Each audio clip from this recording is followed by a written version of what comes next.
Okay, we're going to solve a quadratic where the a value is 1 and the b value is odd. First thing I'm going to do is add a 7 to both sides to get rid of the c term. Plus 7 here, plus 7 here, and x squared plus 5x equals 7.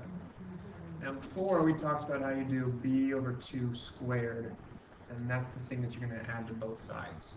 Well, in this case, if my b value is 5, and b over 2, I'm just going to leave 5 over 2. Don't make it a decimal, leave it a fraction, 5 over 2. So when I square it, b over 2 squared becomes 25 over 4. So I'm going to add a 25 fourths here, and a 25 fourths here.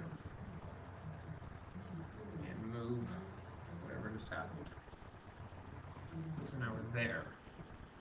The nice thing about completing the square is even though you probably aren't really sure how to factor something like this, you don't need to think about how it actually factors.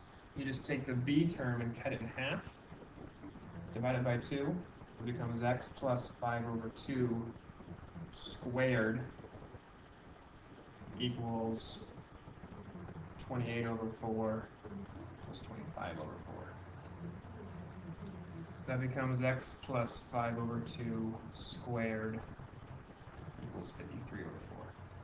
Again, don't make decimals, don't make improper mixed numbers, leave these in proper fractions. So I'm going to square root both sides, get rid of that square, I'm solving. At this point, I've completed the square. This step hasn't completed the square. The square rooting of both sides is now the solving process.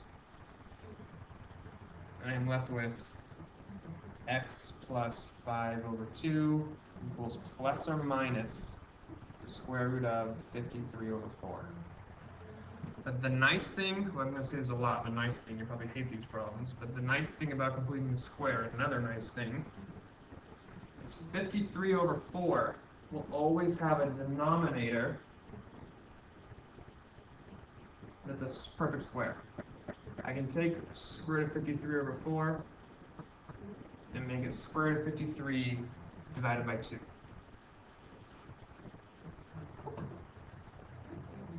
Sorry about this.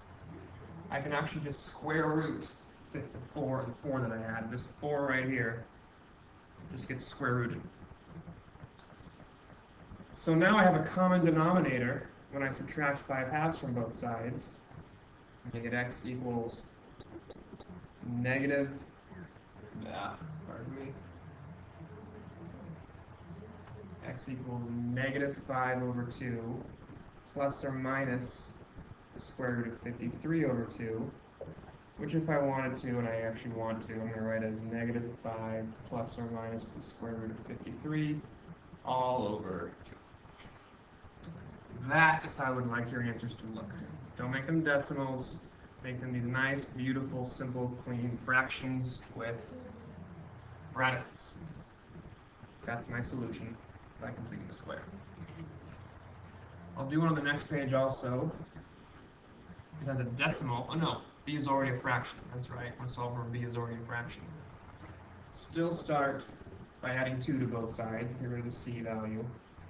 So now I have x squared plus 3/4 x equals negative 3. Do the same thing I did last time. If b is 3/4, then b over 2 is 3/8. Just double the denominator, so 3/4 becomes 3/8. And b over 2 squared is 9/64.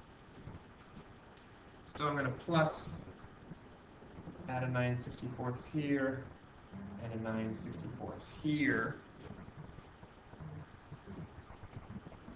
The left side factors, again, it's just 3 over 4 times a half, 3 over 8. X plus 3 over 8 squared.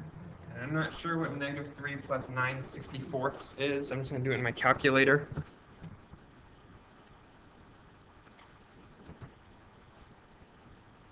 Negative 3 plus 9/64 as a fraction is negative 183 over 64.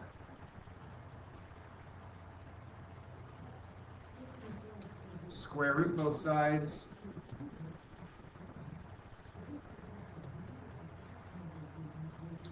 And I'm going to do the simplification in one step. So x plus 3 over 8 equals plus or minus the square root of negative 183 over 8. Square root of 64 is 8. Subtract 3/8 from both sides.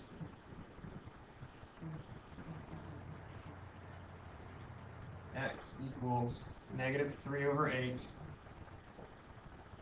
plus or minus the square root of negative 183 over 8, which is negative 3 plus or minus I root 183 over 8.